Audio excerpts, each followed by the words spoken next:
आप सभी को मेरा नमस्कार। आपके अपने YouTube चैनल सीके हिंदी सागर में आपका बहुत बहुत स्वागत है।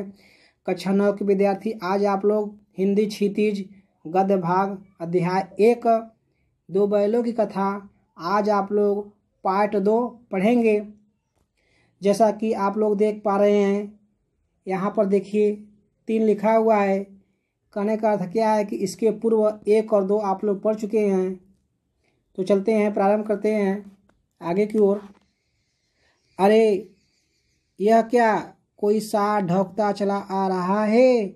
हाँ, साढ़ ही है। वह सामने आ पहुंचा। दोनों मित्र बगले झाग रहे हैं। साढ़ पूरा हाथी है, उससे भिड़ना जान से हाथ धोना है। लेकिन न भिड़ने पर भी जान बचती नजर नहीं आती।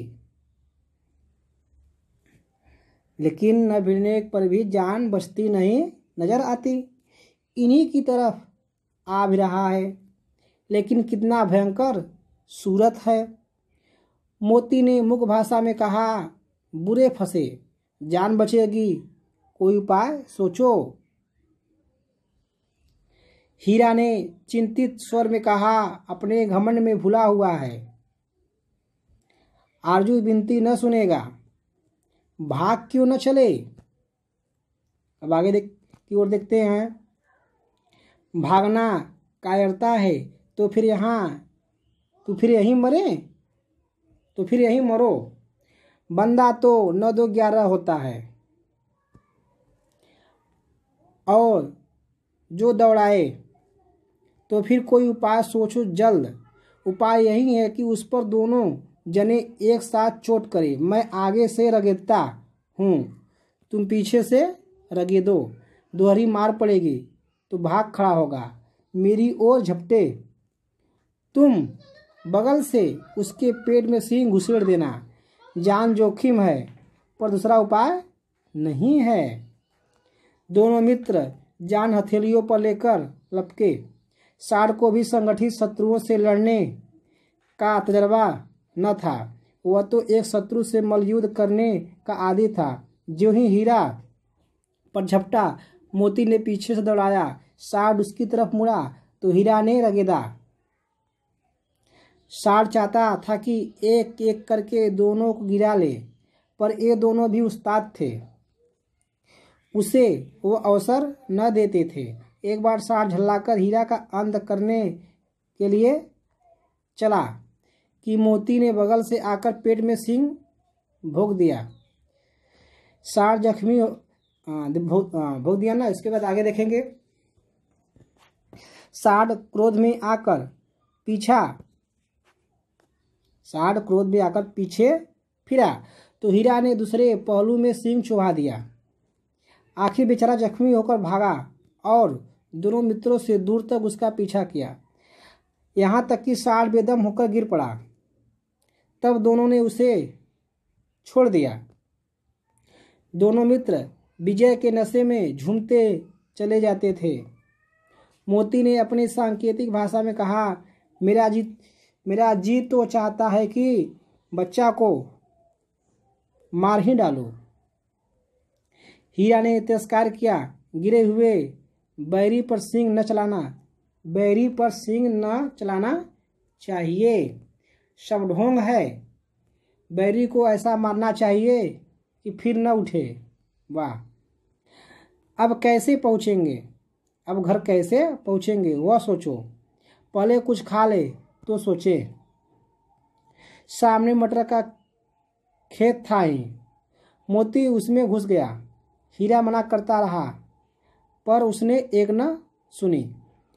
अभी 2 ही 4 ग्रास खड़े थे कि 2 आदमी लाठियां लिए दौड़ पड़े और दोनों मित्रों को घेर लिया। हीरा तो मेड़ पर था, निकल गया। मोती सींचे हुए खेत में था, मतलब जहाँ पानी भरा हुआ था वहाँ था। उसके खूल कीचड़ में धंसने लगे, न भाग सका, पकड़ लिया। हीरा ने देखा संगी संकट में है तो लौट पड़ा। फंसेंगे तो दोनों फंसेंगे। रखवालों ने उसे भी पकड़ लिया। प्रातःकाल दोनों मित्र कांजी हाउस में बंद कर दिए गए। अब आगे देखते हैं। देखिए यहाँ पे 4 लिखा हुआ है, तो चौथा पढ़ेंगे। दोनों मित्रों को जीवन में पहली बार ऐसा साबिका पड़ा कि सारा दिन बीत गया और खाने को एक तिनका भी न मिला। समझ में नहीं आता था यह कैसा स्वामी है। इससे तो गया कि फिर भी अच्छा ही था। इससे तो गया फिर भी अच्छा था, गया जो नाम है। यहाँ कई भैंसें थी, कई बकरियाँ, कई घोड़े, कई गधे, पर किसी के सामने चारा न था। सब जमीन पर मुर्दों की तरह पड़े थे। कई तो इतने कमज़ोर हो गए थे कि खड़े भी न हो सकते थे। सारा दिन दोनों मित्र फाटक की ओर टकटकी लगाए ताकते रहे, पर कोई चारा लेकर आता न दिखाई दिया। तब दोनों ने दीवार की नमकीन मिट्टी चाटनी शुरू कर दी। दीवार की नमकीन मिट्टी चाटनी शुरू की, पर इससे क्या तृप्ति होती, मतलब पेट नहीं भर पाता। रात को भी जब कुछ भोजन न मिला तो हीरा के दिल में विद्रोह की ज्वाला दहक उठी। मोती से बोला, अब तो यहाँ नहीं रहा जाता। मोती ने सिर लटकाए हुए जवाब दिया, मुझे तो मालूम होता है कि प्राण निकल रहे हैं।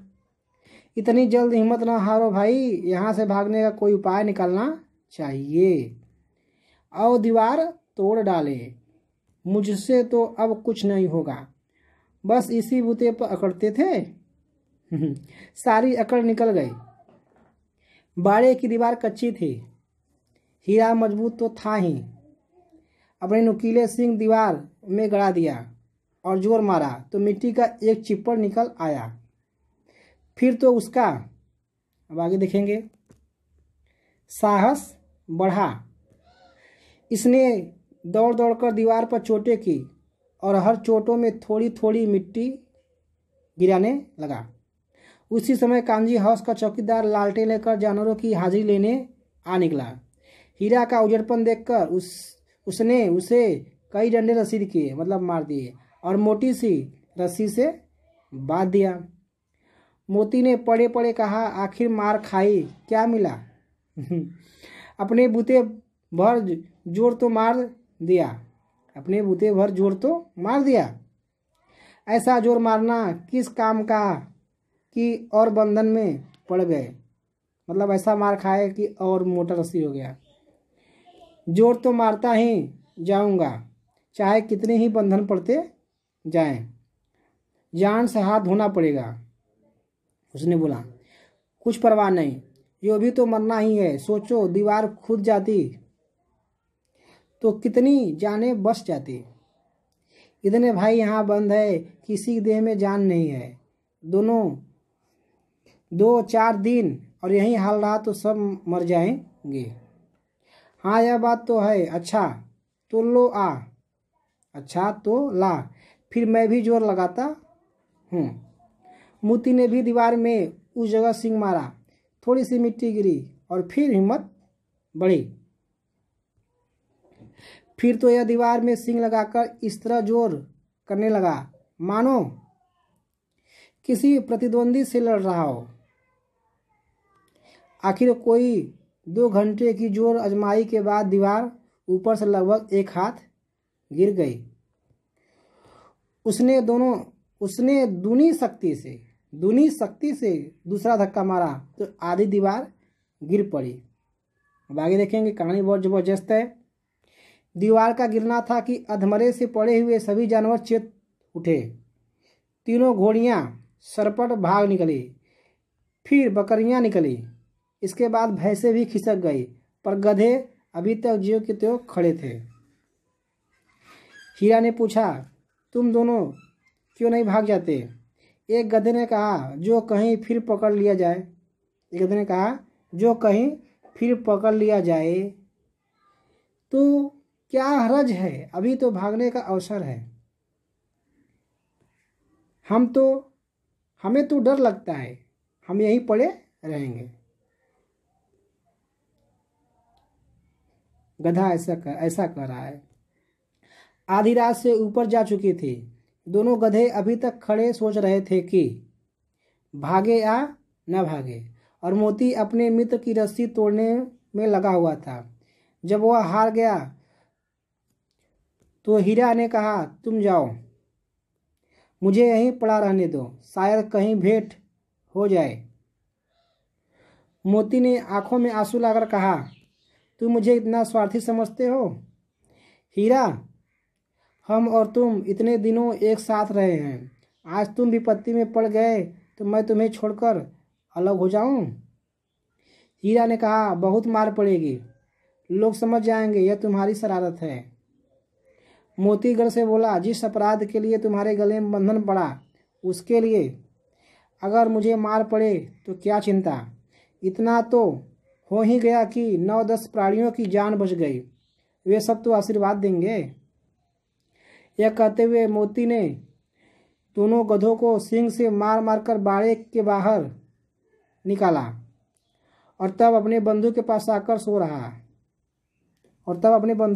आकर सो रहा। आगे देखेंगे। भोर होते ही मुंशी और चौकीदार तथा अन्य कर्मचारियों में कैसी खलबली मची, इसके लिखने की जरूरत नहीं, बस इतना ही काफ़ी है कि मोती की खूब मरम्मत हुई और उसे भी मोटी रस्सी से बांध दिया गया। वाह। अब आगे देखेंगे। यह कहानी बहुत ज़बरदस्त है, आखिरी मोड़ पर आ गया है कहानी। एक सप्ताह तक दोनों मित्र वहाँ बंधे पड़े रहे, किसी ने चारे का एक तीर भी न डाला, मतलब तिनका भी न डाला। हाँ, एक बार पानी दिया जाता था, यही उनका आधार था। दोनों इतने दुर्बल हो गए थे कि उठा तक नहीं जाता था, ठठरियाँ निकल आई थी। एक दिन बाड़े के सामने डुग्गी बजने लगी और दोपहर होते ही वहाँ 50-60 आदमी जमा हो गए। तब दोनों मित्र निकाले गए, उनकी देखभाल होने लगी। लोग आकर उनकी सूरत देखते और मन फीका करके चले जाते। ऐसे मृतक बैलों का कौन खरीदार होता, मतलब मेला लगा ये सब जाएंगे बिकने के लिए। अब आगे देखेंगे। कोई पूछता नहीं था क्योंकि ये सब दुर्बल हो गए थे। सहसा एक दरियल आदमी जिसकी आंखें लाल थी और मुद्रा अत्यंत कठोर आया और दोनों मित्रों के कुल्हों से उंगली गोद कर मुंशी जी से बातें करने लगा। उसका चेहरा देखकर अंतर्ज्ञान से दोनों मित्रों के दिल कांप उठे। वो कौन है और उन्हें क्यों टटोल रहा है, इस विषय में उन्हें कोई संदेह न हुआ। दोनों ने एक दूसरे को भीत नेत्रों से देखा, यानी भयभीत, और सिर झुका लिया। हीरा ने कहा, गया के घर से नाहक भागे, अब जान न बचेगी। मोती ने अश्रद्धा के भाव से उत्तर दिया, कहते हैं भगवान सबके ऊपर दया करते हैं, उन्हें हमारे ऊपर क्यों दया नहीं आती? भगवान के लिए हमारा मरना जीना दोनों बराबर है।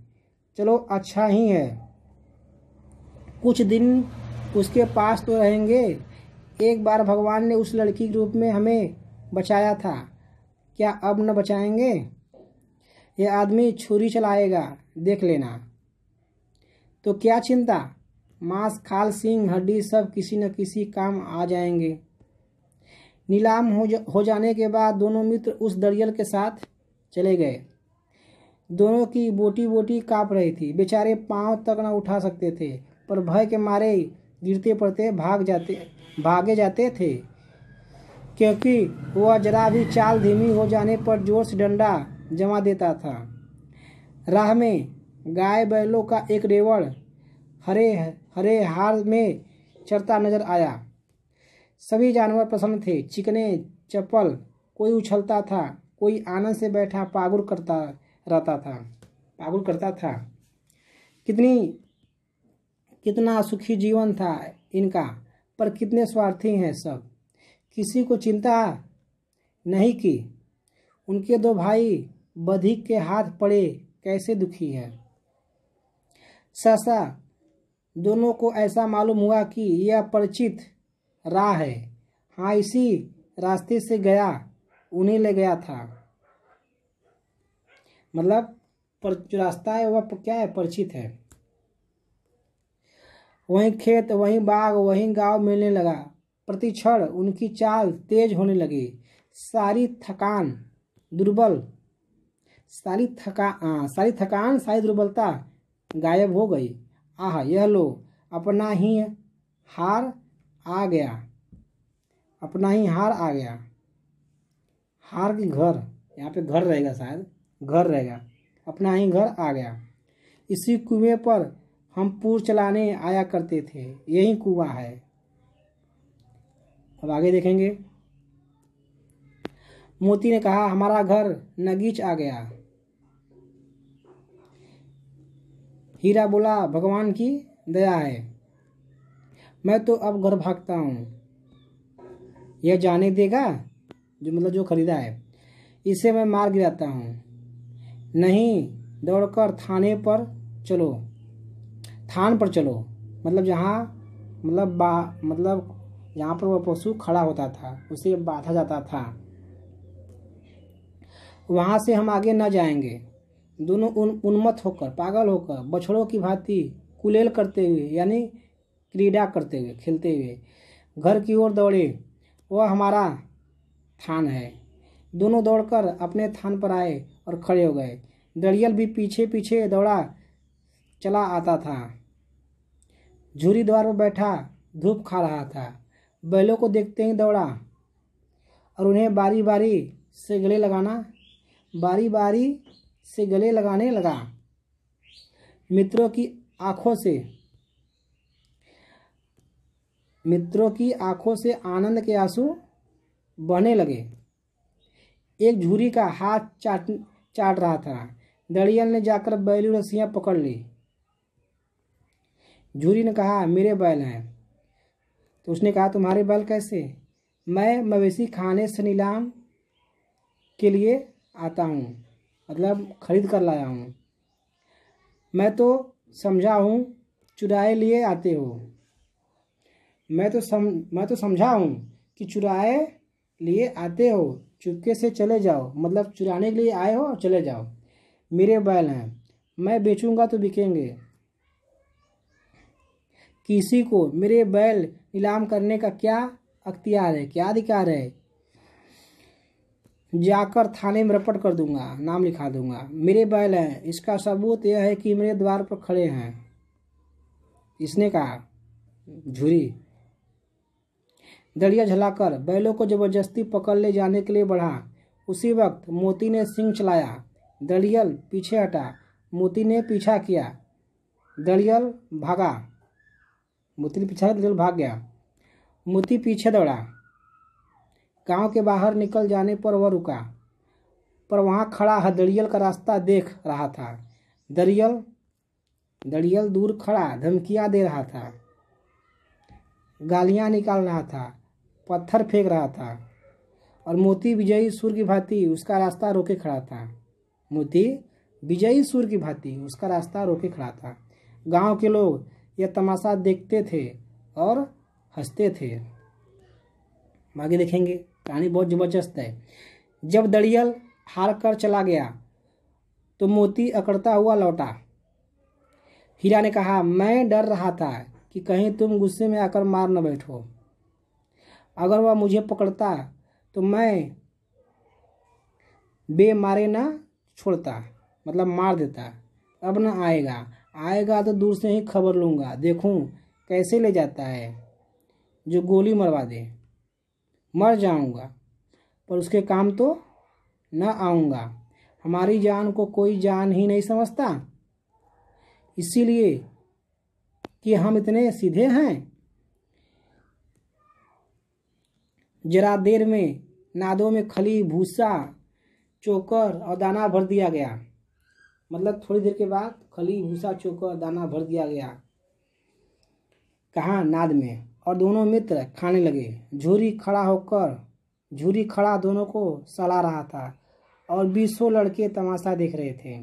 सारे गांव में आनंद सा मालूम होता था। ऊछा मतलब आनंद। सरेगा में आनंद सा मालूम होता था। उसी समय मालकिन ने आकर दोनों के माथे चूम लिए। तो कक्षा 9 के विद्यार्थी, आज आप लोग क्षितिज गद्य भाग अध्याय 1 को आज आप लोग संपूर्ण रूप से पढ़ चुके हैं। अब इसी के कुछ प्रश्नों के उत्तर होंगे जो आपको अपने उत्तर पुस्तिका पर लिखने होंगे। तो विद्यार्थीगण, जल्द मिलते हैं अगले वीडियो में। तब तक के लिए बेस्ट ऑफ लक। धन्यवाद।